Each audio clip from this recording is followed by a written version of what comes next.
Hey, it's Shawn Poole from Letters to You, and welcome to our special podcast conversation centered around the 40th anniversary of Bruce Springsteen's all-time best-selling album, Born in the USA. For various reasons, we couldn't schedule this recording of the conversation in time for the June 4th anniversary of the album's official release, but in many ways, that's also a fortuitous development for us. Not only does it allow us to have here today everyone whom we wanted to participate, but also we get to debut this conversation on an equally significant anniversary date in Born in the USA's history, June 29th, the date that the Born in the USA tour officially launched, and on which filming of the Dancing in the Dark music video, the first purposefully filmed music video to feature Bruce himself on screen, was completed. We'll be getting into all that and much more, but of course, let me begin by introducing our esteemed panelists. In alphabetical order by last name, we have Greg Drew, a music business veteran. He started out as an independent singer-songwriter, has worked in management and production along the way, and has worked most extensively as a vocal coach for a very impressive roster of clients with many Grammys, platinum, and gold records under their belts, including Lenny Kravitz, Corey Glover from Living Colour, Avril Lavigne, Dan Wilson from Semisonic, Ed Roland from Collective Soul, and perhaps most notably for any of our listeners with children, Josh Tower, who played the Lion King on Broadway. Yes, that's right, kiddies and parents. Greg actually coached Simba to sing. Greg also has worked as an on-air personality for SiriusXM's E Street Radio and Kick Out the Jams with Dave Marsh, a program that Greg also co-produced for its final 3 years on the air. He is a longtime Springsteen fan who first saw Bruce Springsteen in the E Street Band way back in 1973 when they opened for Chicago at Madison Square Garden. Greg, thanks for joining us today. My pleasure, Shawn. Next up, we have Steven Hyden, the author of the great newly published book, There Was Nothing You Could Do, Bruce Springsteen's Born in the USA and the End of the Heartland. Steve is the cultural critic at uprocks.com and is also the co-host of IndieCast, Uprocks' weekly indie rock podcast.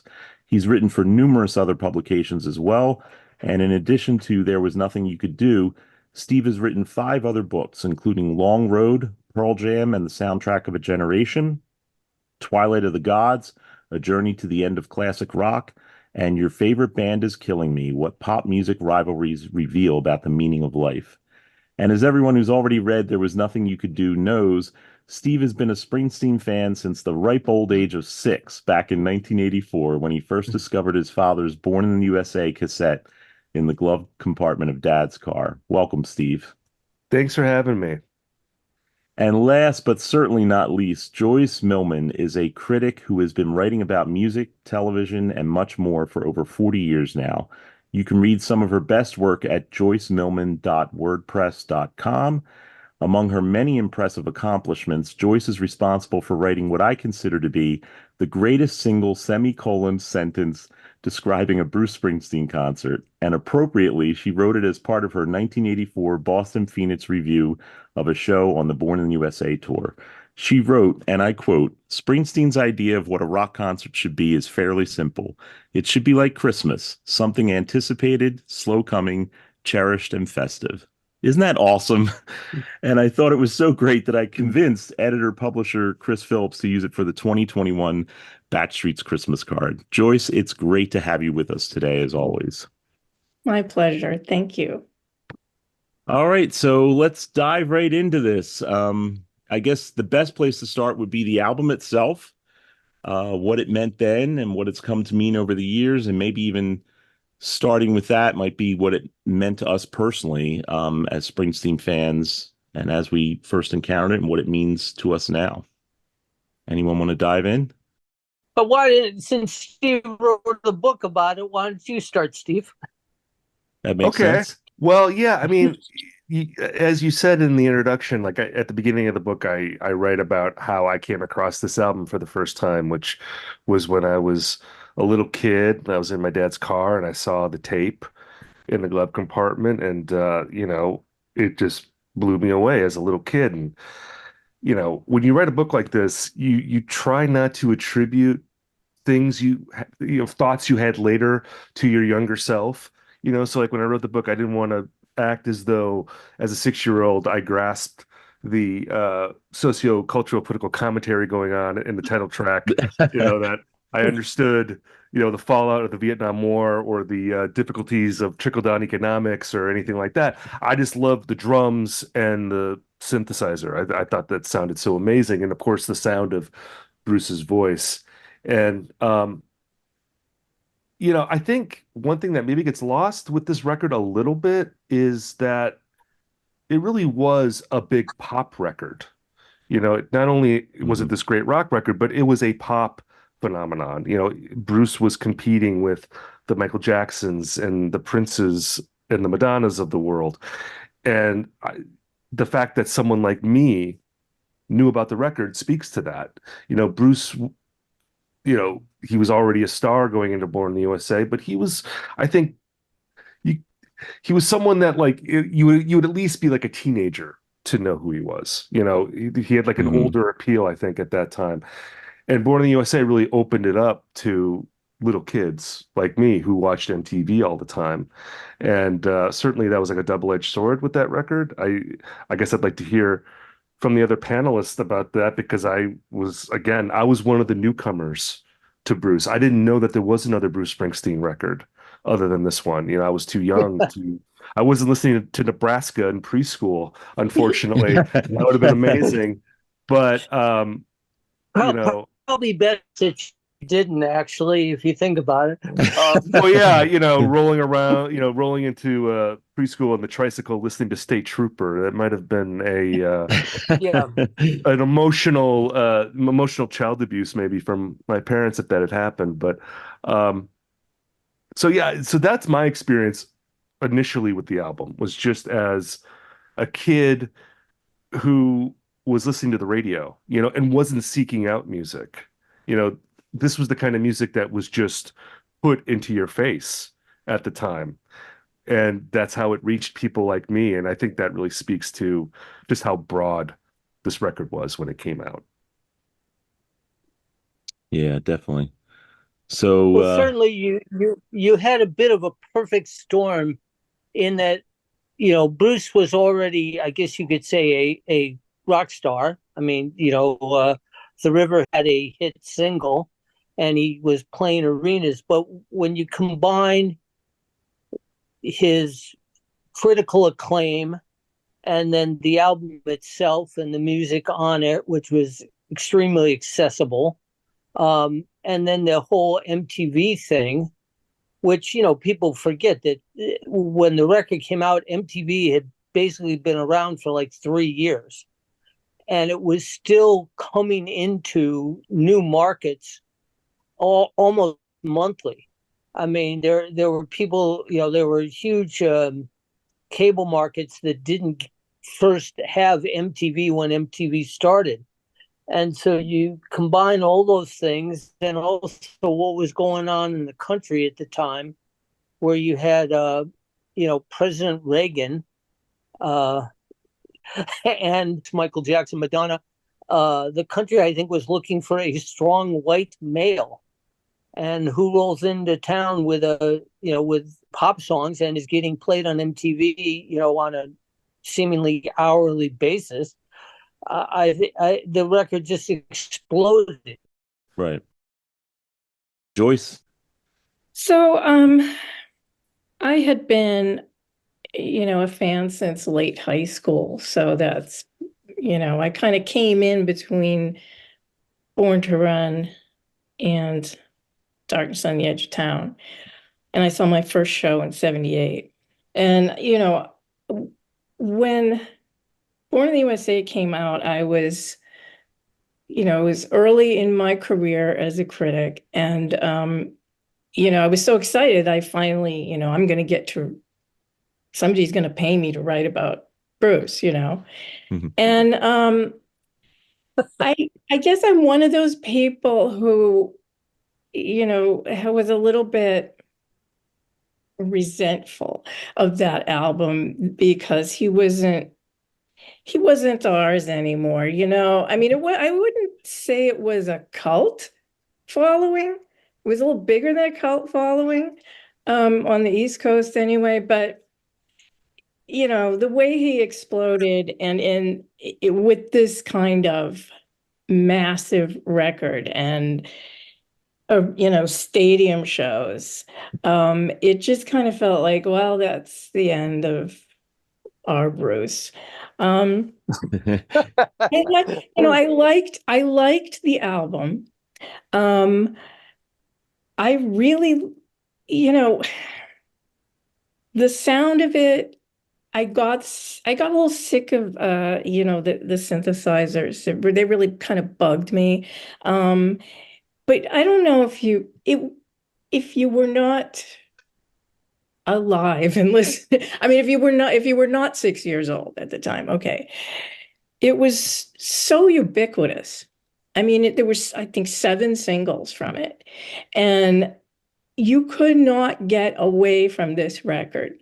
Every time you got in the car, no matter what station you were listening to, there was Dancing in the Dark or Cover Me or, any of the other singles.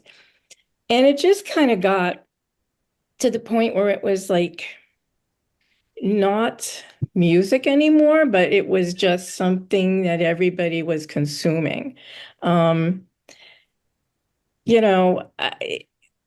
I hear Glory Days, I mean, I'm okay with Glory Days now, but I really never liked Glory Days because it just felt it's music for people who really were not into the music. They were going to go to the show and they were going to get drunk and dance and not know anything about the backstory of Bruce. But it was kind of just like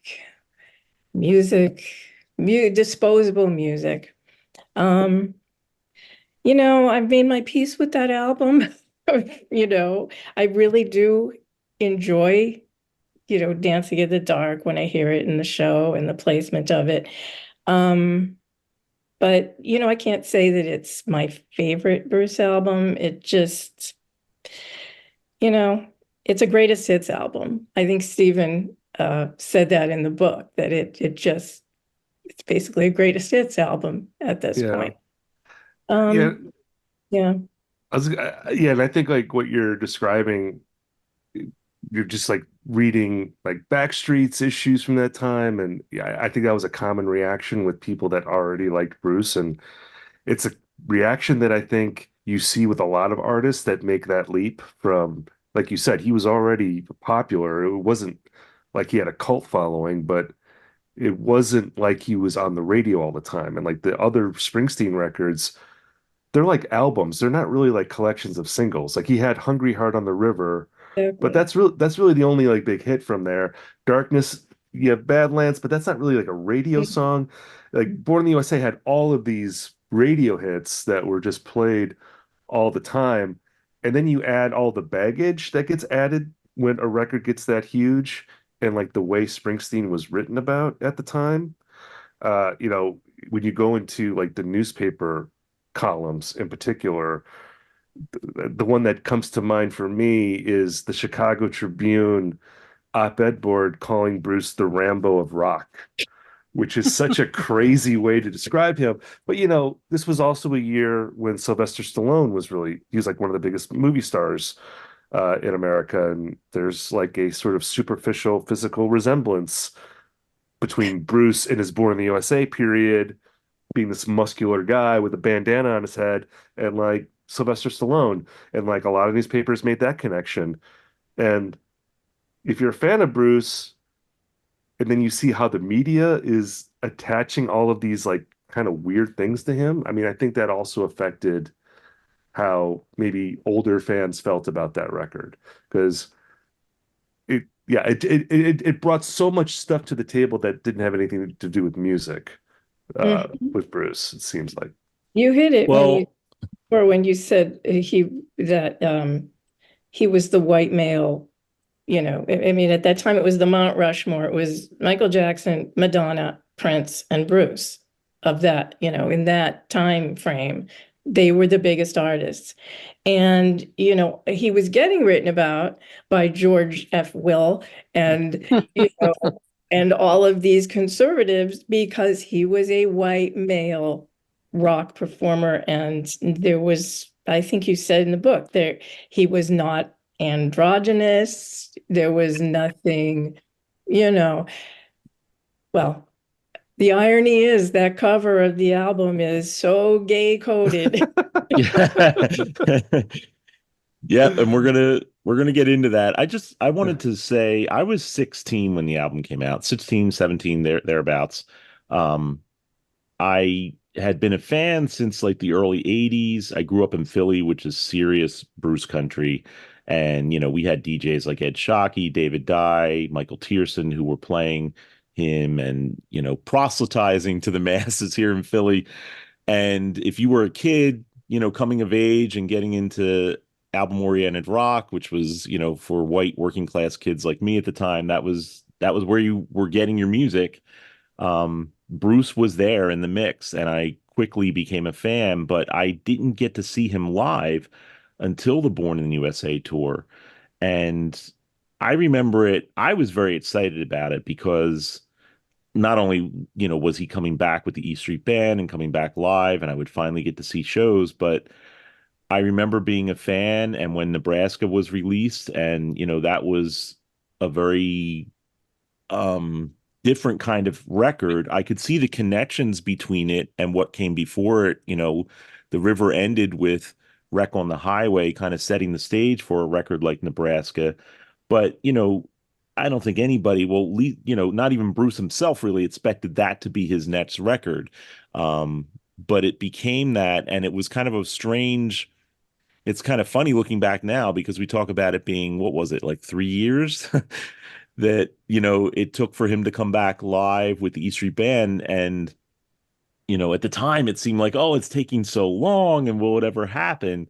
3 years is a lifetime in pop music, or it was then. And when he returned with that album, it was really exciting to me. And I could definitely, I mean, it was hard not to miss that, hey, there's a lot of radio friendly stuff here, but it still felt like an album to me. It still made a lot of sense as an album. And we recently had a great writer, Doug Bradley, who's also a Vietnam vet, and he did an amazing piece for our website where he felt the thread running through it of like the whole album could be written from the perspective of guys like him and what life was like for them in the mid 80s. From, Born in the USA to My Hometown. And I think you noted this in your book, Steve, and I know Dave Marsh had a quote like this in his Glory Days book about that same period, that Chuck Plotkin said, the record is Born in the USA to My Hometown. If you go from those two tracks, it's there, and then kind of everything in between still works to take you there, but it also works as a hell of a great set of hits. I mean, as people pointed out, it would have been overkill, I guess, but they could have probably gone with more hits from the album, possibly more hit singles. It was that radio friendly. And I thought it was exciting, and I didn't have, I guess, that baggage that a lot of people had coming in, as older fans, like, well, he's not going to be who he was. It was exciting to see him moving in these new directions. And looking back on it now, 40 years later, and seeing, how horrible some people's lives and careers have become in pop music, all the tragedy stories, none of that really happened with Bruce. He had built a lot of mechanisms and had a lot of help doing this, I think, along the way, that when he got to that moment, when he was ready to take that leap into, all that pop music can do that you touched on, Steve, he and his colleagues, I think, were ready to handle it pretty well. It turned out pretty well in my view. Like, they handled the Reagan, and we'll get into all this stuff, but the Reagan attempt to co-opt him and the political stuff that came up and the transition from, arenas to stadiums. There were hiccups along the way for sure, but I think overall it was an amazing time, and it's a great run to look back on. But that's my take. As the I guess I'm the representative older fan of the group. Well, not quite. Well, Joyce has cred in that too, I think, right? well, seeing him in '73. Well, yeah, there's You win. that. You win. Yeah. Yeah. Here's the thing. I was coming at it from a different point of view, and I understand the older fans and all that kind of thing. From the first time I saw him as a headliner, which was December 1975, I was like a disciple, and I guess what I used to do was proselytize about him, and I was pleased that he was becoming bigger and bigger and bigger and bigger. It was, in my mind, was almost like rooting for my favorite team to make the Super Bowl or make the World Series or win the World Series or whatever. It was and so when he was having all these hit singles and everybody knew who he was and heard his music all the time, I kind of thought that was great. And I do understand that there are people in Asbury Park who are still angry that he's not playing once a month at the Stone Pony for $10, but and consider that a major offense to their lifestyle. But I was like the first stadium show I went to at Giant Stadium, I thought it was wonderful. And yeah, it was different, and it wasn't it wasn't a room full of true believers like I had been, but or I was, but I like the fact that hey, there's 75,000 people here singing along to his songs. That's kind of cool. I'm glad they're hearing this music. That was the other part of it too. It's like, whatever. Yes, it was more radio friendly, and it wasn't. It certainly wasn't as dark or as deep as like Nebraska, but he was still playing all the songs, and the fact that many people were hearing that, even if some people were misinterpreting things or hearing things wrong or not getting the point of, say, Born in the USA, maybe some people were. And it was going to be more than, seeing him at Madison Square Garden, which was, 18,000 people as opposed to 75,000 people. Right. Like to Greg's point, I think when you look at the arc of Bruce Springsteen's career, it's pretty unusual for like your biggest record to be the seventh record. There definitely was a build to this moment that he had in the mid 80s. Because usually, someone, they really hit it out of the park on maybe their first record or the second one or the third one. He was well into his career by the time, he had this massive pop success. He was also like in his mid 30s, Right. which now seems super unusual for, someone that age to hit their peak as a pop star. Well, as I said before, though, I do think it was a bit of a perfect storm with right. MTV and the music that they put on the record, and everybody that was any kind of music fan knew that he was a critic darling for almost a decade at that point. And then you combine that with stuff like We Are the World happening halfway through the arc of the album. I mean, at that point, when he's doing We Are the World and he's trading lines with Stevie Wonder, and the only people getting those sorts of solos were like Stevie Wonder, Ray Charles, Bob Dylan. I mean, that's putting him on a level that like you said, it's like Mount Rushmore time, and not Mount Rushmore of just the mid 80s. It's Mount Rushmore of like American popular music.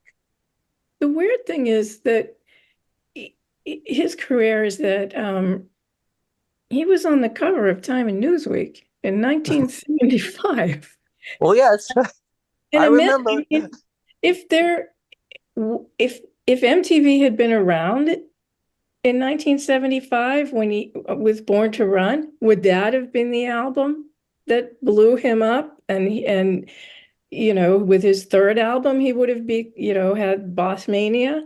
It's just a strange arc that he was, though that was the pinnacle of pop cultural success, to be simultaneously on the cover of those two magazines, and then he goes back down into semi-cult status. Then he blows up. Well, yeah, and I think with Bruce, Yeah. what's interesting is that his career isn't a straight line. You Yeah. talk about Born to Run, a massive amount of hype with that record, and of course that's a brilliant record, but he goes into darkness, and there's a concerted effort to not do as much publicity for that record. He's very sort of wary of the hype that he had on the previous album. Then he has The River, and it's the first top 10 hit, a top 5 hit with Hungry Heart. So you're moving back towards pop with that record. And then you go to Nebraska, which is like as far from pop as you can get. And then you finally hit with Born in the USA. And to go back to something you were saying earlier, Shawn, about how many sad stories there have been about people that achieved that level of success and they weren't able to handle it. And you can just look at Bruce's generation for examples of that. Michael Jackson being, the most obvious counterpoint to Bruce in terms of, how you handle success and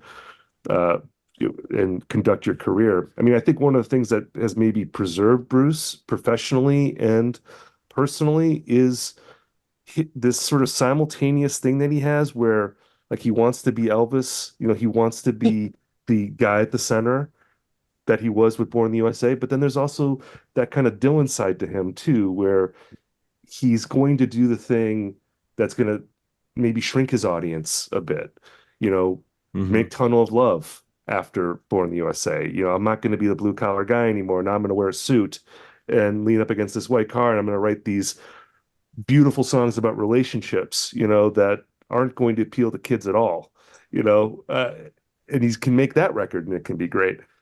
So he has this duality to him, I think. Yeah, I think he learned by what happened to Elvis, and he surrounded himself with people who would not let him go down the Elvis path. Whether it was Steve or John Landau and Barbara Carr, these are people that and just Bruce himself. I mean, when he saw what happened to Elvis, when he saw what happened to John Lennon, I think he, I have it on good authority that he was bound and determined that was not going to happen to him. Well, speaking of being bound and determined, when we go back to that Born in the USA period, he clearly decided, there was hemming and hawing along the way. There was the arguments along the way, but he clearly decided that he would seize that moment and he would be ready for it. And I want to jump to the tour because I think the tour that accompanied the album really set the template. And Steve, you talk about this a lot in your book, that it set the template for basically what he did with his career all the way up to present day. How he delivers his live performances, what's important to him, all that kind of came to a head with Born in the USA in terms of how he wanted to communicate on a mass level. And then, like you said, at times he wanted to step back a bit from that and do something different. And he really carved out a way to give himself that freedom that he could, have the best of both worlds, so to speak. But I think when we get to the tour launching with Born in the USA, it couldn't be, I think, more obvious that he was seeking to really make a dent in terms of reaching new audiences and trying new things. I don't think everyone, I think, felt it was going to be a success in and something different for him. I don't think anyone could have anticipated Boss Mania, what it became. The level of success was just phenomenal and amazing. But clearly, even physically, he became more fit and ready to take on the rigors of doing these shows. And I think Joyce, actually, I'm going back to your review that I mentioned before at the beginning. You mentioned in that review that Bruce had biceps that would be the envy of Popeye or something like that. He was like he was ready for this, and I just think that had a lot to do with it. That he decided that he was committed to doing this, and that's what made the difference, I think, in this period. He was ready to release the kind of music that would get that audience and ready to grapple with that.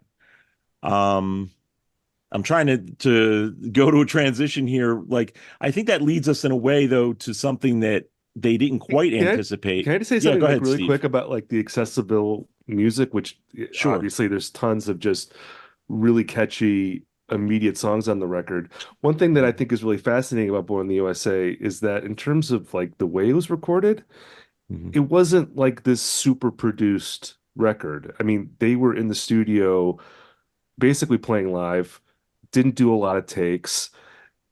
In the case of the title track, I mean, I don't, there wasn't really an arrangement. Like he showed them the chords and then they just played it, so there is a rawness at the core of the record that I think gets overlooked a little bit just because of the mix, I think, that Bob Clearmountain did, I agree. which really makes that record pop. I mean, I love how that record sounds, but Mhm. there would have been a way maybe to mix that record where it isn't quite so shiny and maybe it lets that rawness out a little bit more, because I think that is at the core of the record, and maybe it's that combination of like a slick mix and like raw performances that is the secret sauce of that record, Yeah. and why it works the way it does.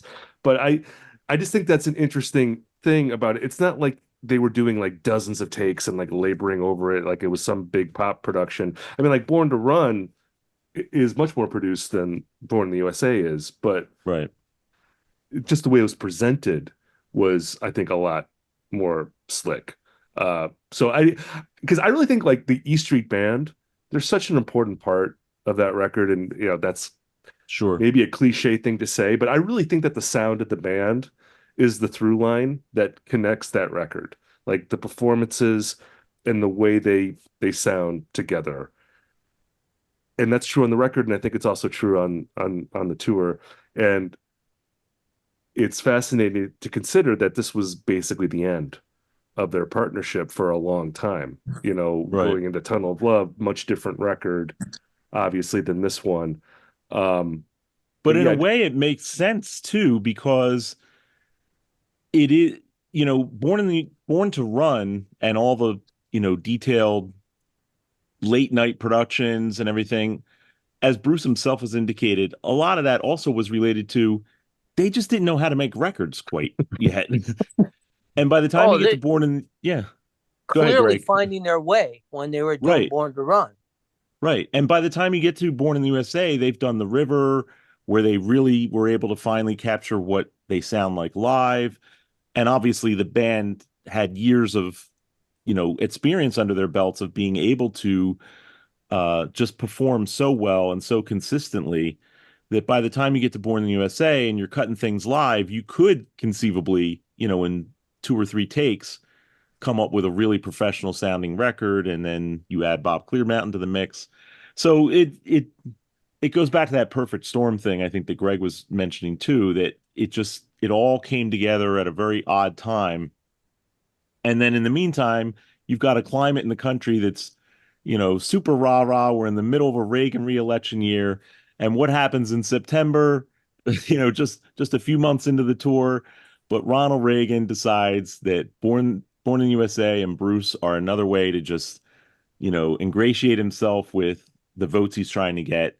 He says how great Bruce is, and Bruce reacts. It's funny. I mentioned you talked a lot in your book, Steve, about Bruce being a unifying cultural figure, But the reaction to Reagan, in a way, was him saying, I don't want to be necessarily that unifying. There's going to be some divisiveness about me because I'm going to make it clear as I can who I am and who I am not. And Right. that moment, I think, kind of forced him into action.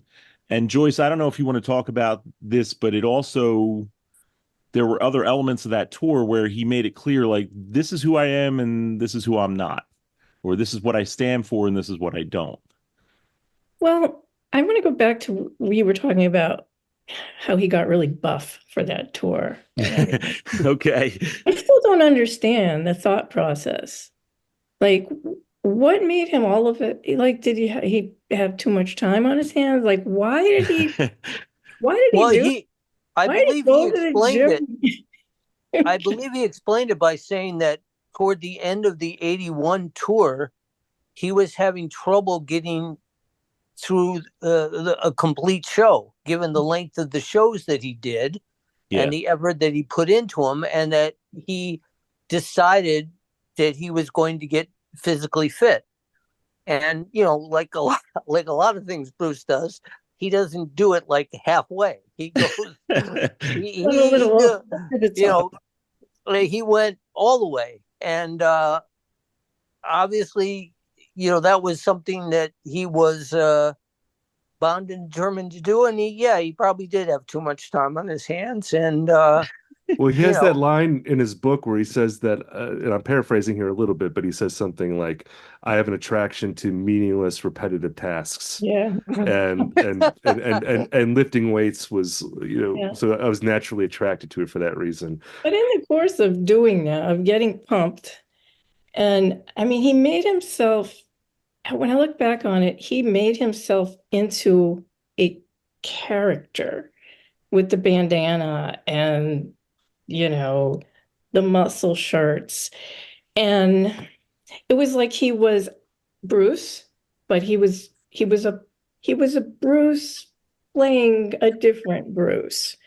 And I think maybe that's how he dealt with the exploding, fame and the concerts on that level. And it was him, but it was a version of him.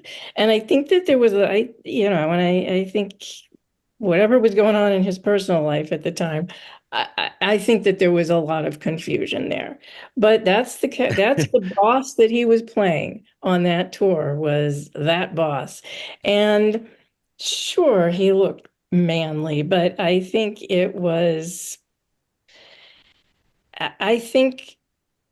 that he understood it in hindsight. But I want to go back to the point that of the album cover was very, very queer coded, obliviously.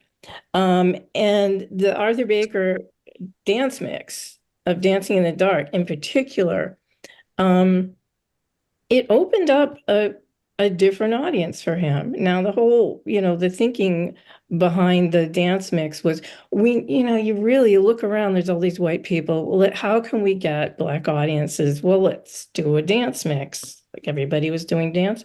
But he didn't really get the Black audiences. He got queer audiences. And that mix was the way in for a whole generation of queer fans. And it's kind of been passed down through generations of queer fans. When you look at who covers Dancing in the Dark, there have been covers by Tegan and Sarah and Lucy Dacus and Hot Chip, and these are all queer artists.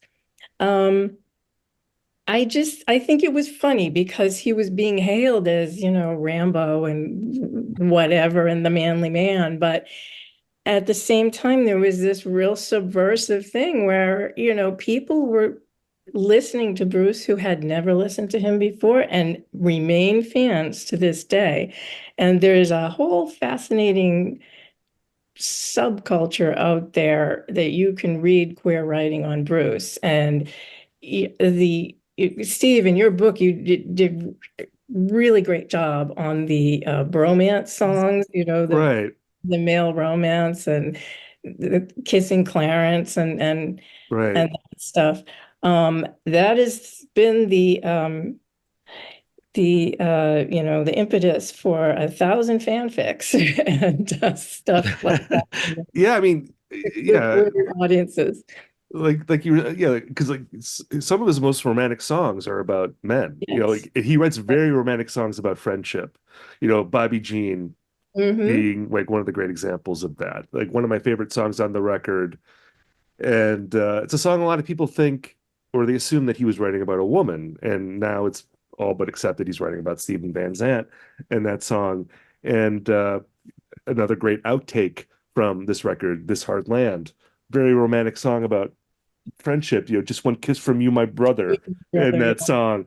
And it's one of the things he's always been very unabashed about writing about. And I got to say, like, as a young listener, someone who came to Bruce early on, that was a positive, I think, influence that you could be that sensitive about your friendships and like take them as seriously as you would a romantic relationship. Because again, I think with Bruce, for someone as celebrated of a songwriter as he is, like he doesn't have like a lot of just pure love songs that are like a man to a woman love songs. I mean, they're in his catalog, but he doesn't write about that as much as like a lot of people do. But he does write a lot about friendships and that kind of love. And I think he's like one of the best writers of that, really. Oh, definitely. Yeah. The other point about this tour, while we're talking about all of the, the manliness and the love, is that Patty debuted on this tour. And that was a really important moment for me as a female fan, because like the boys club was open now. And just to see a woman up there in that group, not being objectified necessarily, although there was some of that on the Tunnel of Love tour, but just hanging with the boys. And it was kind of like, yeah, rock and roll is a woman's journey too, and I think that was just a really important visual and just a really important thing for him to acknowledge, that he's just not up here singing about these idealized women, and here's a woman's voice here on, in the band as an equal member. So, that's another. Well, I also think if you listen to the version of Cover Me from the live album and some of the other songs that were on the album, I remember thinking like, this is a guy who sounds like he's looking to, get married or settle down or, find a significant other, because there were, even just the my hometown where, he's married and has a kid. And the way they did Cover Me, where he sounded, the live version of that, he sounded so much like, somebody please come along and help me. And I do think that also helped to expand, the audience. Definitely. Yeah. More songs about relationships. I mean, I'm Going Down. That was a funny one, but it was still, male, female. The video they did for I'm on Fire, and that song, Bobby Jean, where I agree that Bobby Jean is now thought of as, the song to Steve, but when you heard it on the record, it sounded like an old girlfriend. And even just the way it was Bobby Jean, that doesn't sound like a guy.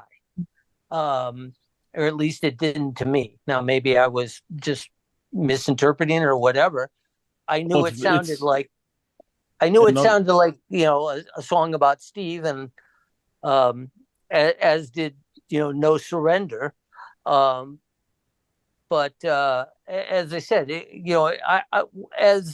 as 84 turned into 85 and he was getting engaged and married, I sort of was like, oh yeah, that fits. Listen to the songs, listen to the show. Yeah, he sounds like a guy who's, Pink Cadillac, of course. Sounds like a guy who's searching for a interpersonal relationship, as he used to say on stage.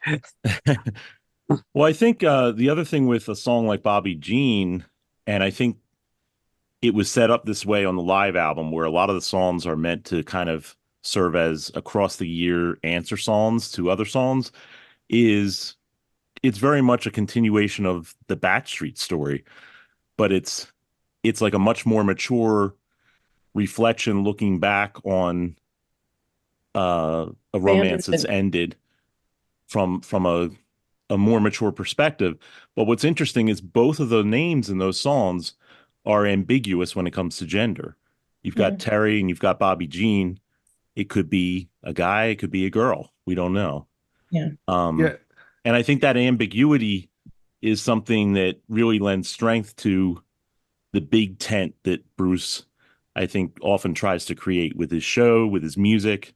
He wants that larger audience. He's talked about being proud and happy that his songs get played in the gay bars, and that he wants his music to go to as many places and reach as many people as he can. And this tour in particular, I think, was probably his best overall attempt to make that happen, despite all the, as I said, hiccups and different things that happen along the way. He did make it happen. I mean, as yeah, I said, in many ways, that's what I mean. Yeah, it took a lot of, like I said, MTV helped, and being part of We Are the World helped, and Top 40 Radio and all those things. But I mean, and it also broke much more worldwide than his previous records had, which now he probably is more popular in Europe in terms of ticket sales than he is in America.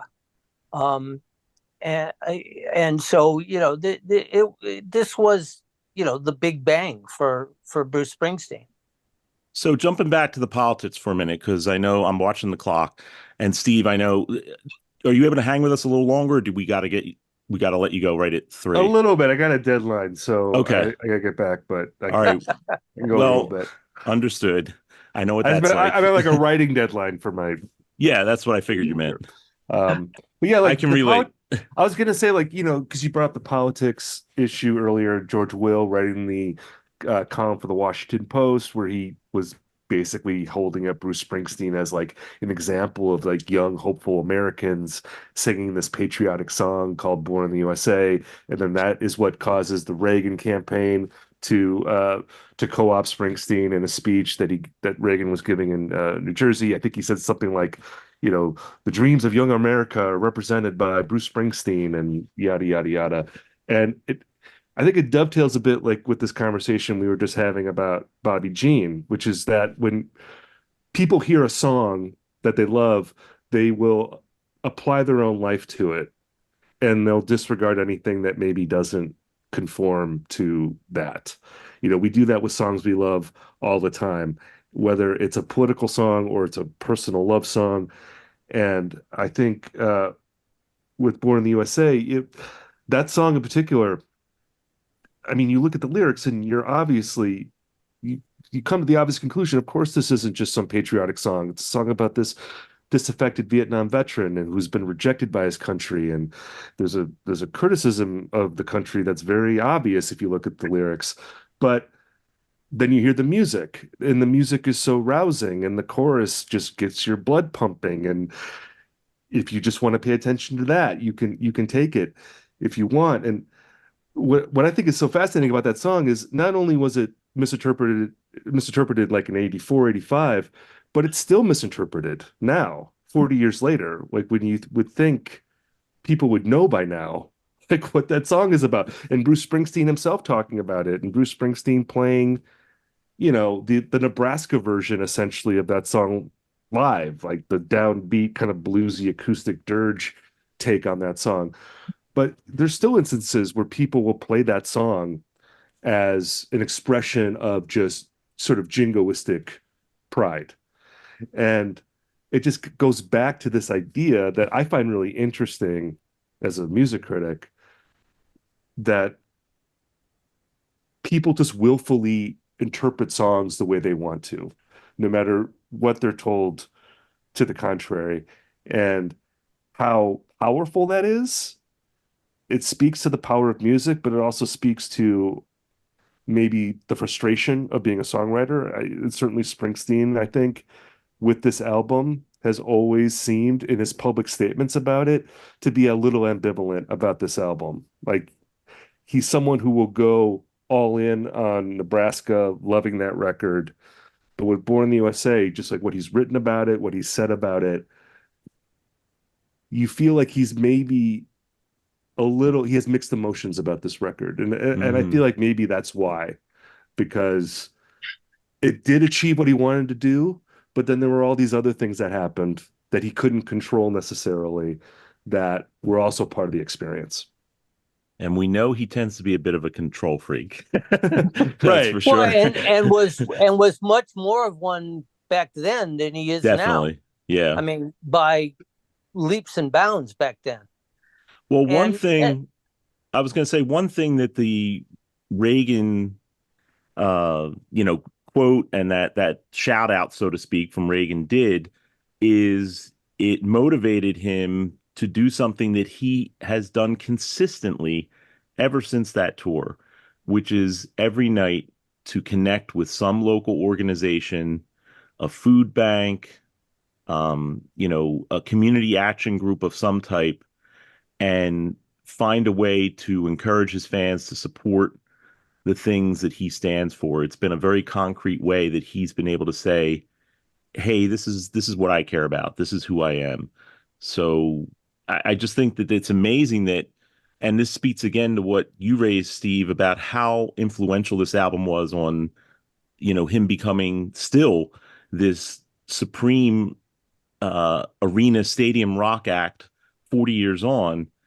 And that's a bedrock of the show that stems directly from the Born in the USA tour. Every night, wherever he is, he'll dedicate a song or introduce a song talking about a group that he's, allowed to set up a table or, collections in the arena. And it's a very concrete way he connects to this day. And I know, Greg, that a lot of that started with Barbara Carr, his absolutely former associate manager. As I recall, they started that in 1985 when he was starting to play stadiums, and it was a response to, partly to the whole Reagan thing, and also it actually was 84. 84 was the first night. The night that he refuted Reagan's endorsement in Pittsburgh, and he said, here's a song I don't think the president's been listening to.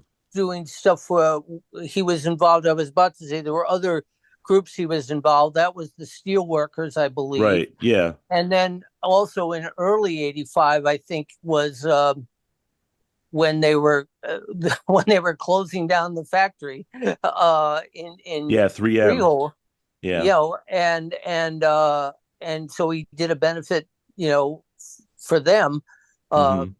As somebody who knew him said to me, when you have a song like My Hometown and they're actually closing down that factory, you kind of got to do the benefit, Yeah. So even if it's during your vacation time. It snowballed, it picked up steam, and from city to city, it was somebody's job to connect with all those groups.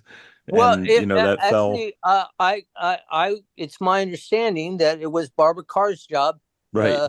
And it became part of the JLM management team as the years have gone on to find the appropriate place in every city, and or the appropriate organization in every city, and that's what they've done ever since then. For any, I don't believe they did it for the Broadway shows, but any show that I've been at before or since then.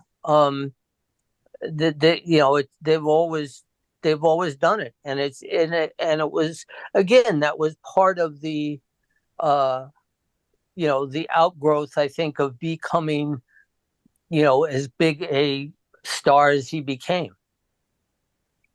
I do think as I said, if you were a fan in 75 and 78 and 81, the idea that, in 1985, WNEW FM, big radio station in New York that had been a longtime supporter, when he was out getting married in Oregon, they had a listener call-in poll about whether or not he should be getting married or not.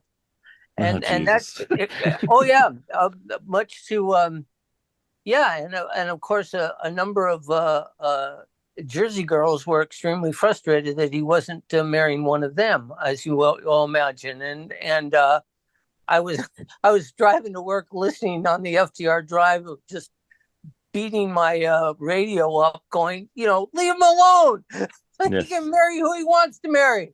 But that level of stardom, you just never would have, if you saw the Darkness on the Edge of Town tour, you would never have imagined that something like that would be going on, 7 years later.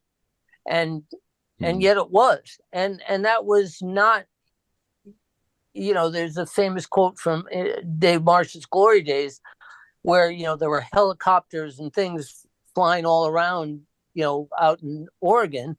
And he said, I do not understand the world in which I live. And yeah, I can imagine that. And he has come through it way better than most, but that level of stardom, I think, can really throw somebody for a loop.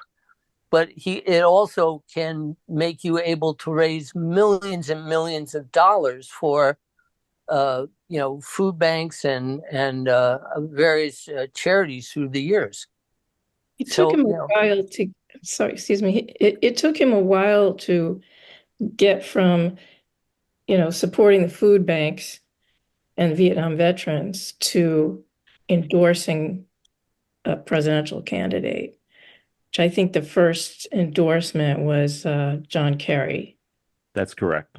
Mistaken. So, it was like he put his toe in the water with the local, the locally focused, people politics kind of. And then, gradually he embraced that role of, okay, I'm gonna perform at Democratic candidate campaigns and, used my visibility for that. And I know Steve touched on that too in his book about how in 84, he could have made a move to make an electoral endorsement, but he chose a different path.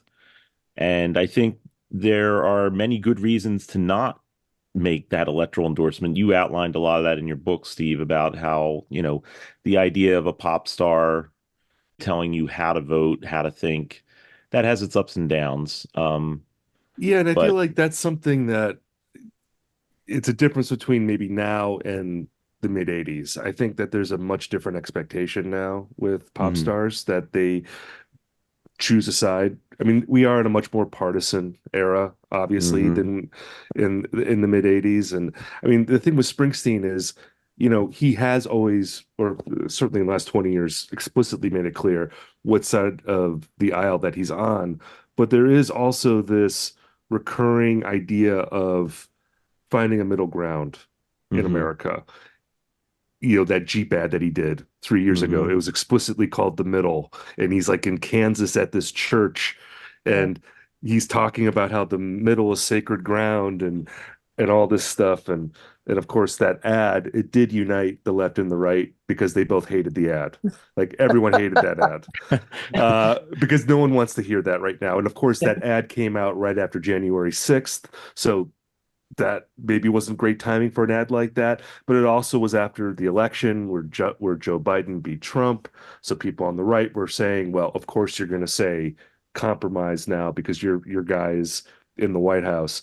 And then right after that, he does the podcast with Barack Obama, the Renegades Born in the USA, and Barack Obama, of course, being like this center-left president, who also during his time in office really tried, he's coming from the Democrat side, but he tried to work with Republicans and that didn't go very well, obviously. But on that show, I mean, there's an episode like where they talk about again this idea of it's a very classic American idea that yeah, we have our differences, but there's core things that unite all Americans. You know, we all love our families. We all want to be part of a community. We all like want to feel like we're taken care of. And if we focus on those things and not the things that separate us, then we can find a way to work things out. And again, that's such a big part of like the idea of America. And I think it is something that Springsteen, even with his point of view, he is an empathetic person. He has that empathy in his lyrics, and I think in his statements. And it's just a view of America that doesn't feel like it's a part of the current conversation. You know, and that's something I tried to write about in the book, because it's something I feel like as a kid, that idea was implanted in me by Bruce Springsteen, that there is one country, you know, that we are all a part of this country. And even if we disagree, we can find a way to work things out. And in 2024, it feels like there's like a million different Americas. It doesn't feel like there's one America, you know? So, you know, so that's just something I think that's interesting with Bruce, that sort of idealistic view of what America can be and whether it's possible to still invest yourself in that. Absolutely. That's something I struggle with as an American and as a Bruce Springsteen fan. Like I think about that a lot. And I think Bruce thinks about that a lot too.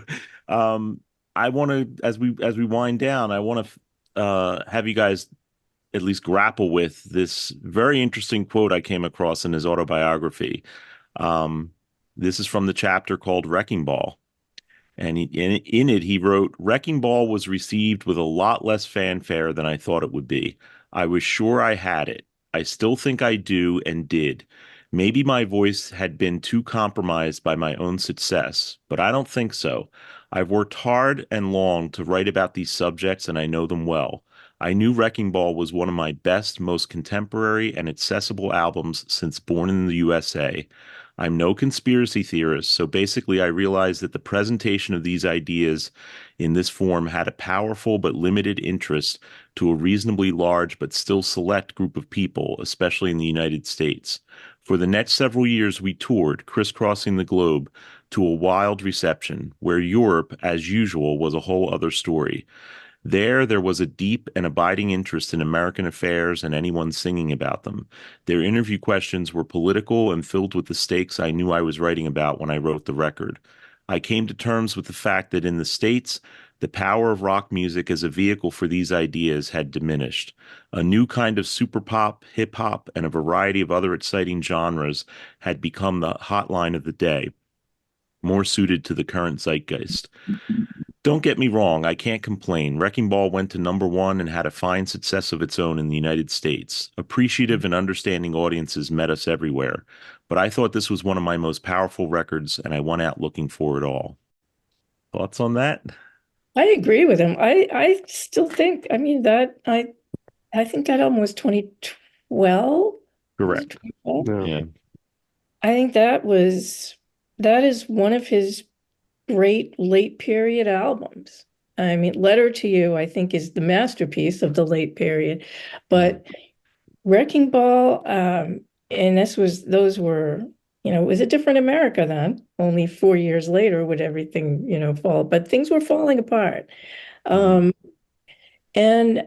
it is powerful. And he's singing about the same concern, you know, my hometown, and then death to my hometown.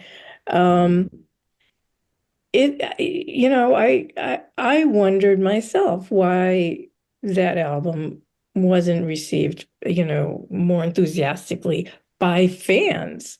You know, there are some people I think who just fell off, and there's this whole middle period that they haven't listened to a Bruce album, you know, for maybe, you know, 10, 12 years. And I don't know. It's a great album, and you can go track for track and put it up against Born in the USA, and you can see parallels there. So I don't know. I think it was the post-Katrina album. That's what it was. Yeah, We Take Care of Our Own, I think, was very much the song about the Katrina response. But yeah. Well, I think there's also a difference between, he sounds like he's talking about album sales as opposed to, as I recall, it got a great deal of critical acclaim. But, you know, if he was thinking that there was a chance that that was going to sell millions and millions and millions of albums like Born in the USA, first off, very little was actually selling albums even by 2012. And, you know, he wasn't on MTV every 5 minutes. And he was, you know, he wasn't on pop radio because pop radio doesn't play you if you're over 30, or, you know, some stations if you're over 25. So if he, and it doesn't diminish the quality of the work, it's just when you're talking about a commercial success in terms of the music business, there's so many more variables that go into it other than just like how good the album is. And you know, I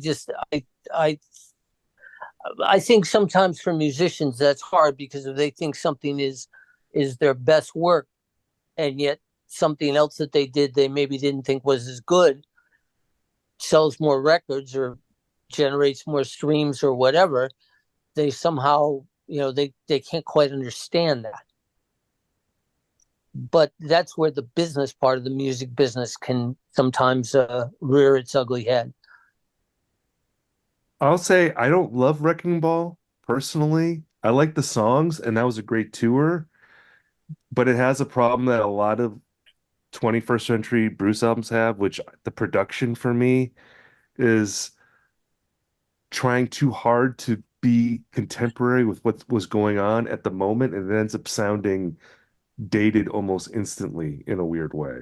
Like there's a lot of sort of like electronic beat type stuff going on that record that I don't really love necessarily. So I would say, and the other thing about that record too, in comparison to a record like Born in the USA, is that it's much more, I guess, direct in terms of the statements that it's making. You know, you listen to Born in the USA, that record, and there's stuff in the background of a lot of those songs, but Bruce isn't necessarily coming out and saying, this is what I think. You know, he's leaving it up to the listener to interpret the songs, sometimes for good, sometimes for bad.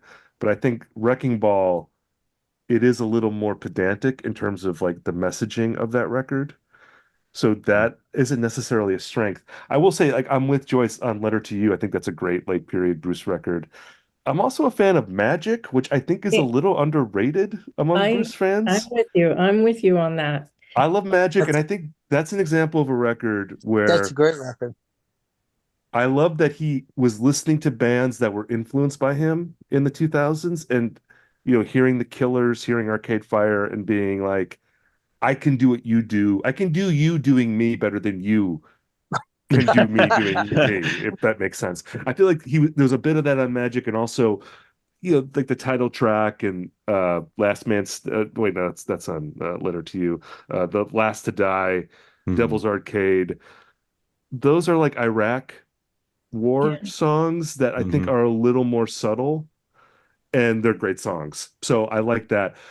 I do think too, like with Wrecking Ball, you mentioned the song We Take Care of Our Own, which, like you said, it's a post-Katrina a song. It goes back to this idea we were talking about earlier of like thinking of America as a community, like when you take care of your countrymen, like that's part of your civil duty to like look out for your neighbor and you know, take care of them. But then there were people like the music critic for the New York Times who called it a jingoistic song. You know, like there were people that heard it that way, because I think there's a line in the song like, wherever this flag is flown, we take care of our own. Right. And I think that's an example of maybe what we're talking about here, like where, because I don't think it's a jingoistic song at all. Like I think that's a total misinterpretation of what he was doing in that song. But it does speak to how if you evoke America at all, sometimes in a song, people will automatically hear it either on the left or the right as like some sort of like rah-rah statement. Right. Even coming from someone like Bruce, who I think should have the benefit of the doubt at this point that he's not gonna do that kind of thing. Um, but it's like we're wired to hear things that way now. It can't be a nuanced thing. It can't be like Born in the USA, which I think there's criticism on that record of America, but there's also a great amount of belief in America. Like Bruce is calling out where the country falls short, but he still believes in what America can be. And that perspective, I think that's difficult for people to process now. That you can be a critic of America and also love America at the same time. I don't know. I think we're just so used to you got to pick a side that someone like Bruce, who isn't going to be that simple, it becomes difficult, I think, for people to process it. And you could see, I think that was part of the record too. Like maybe people didn't get that with that album.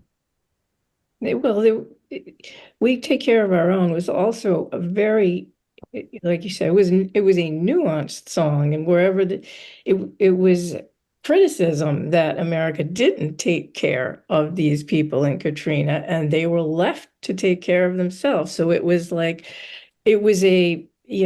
call to community. It was, we are a community, and every community has to take care of itself because the cavalry ain't coming, and I appreciated that subtlety.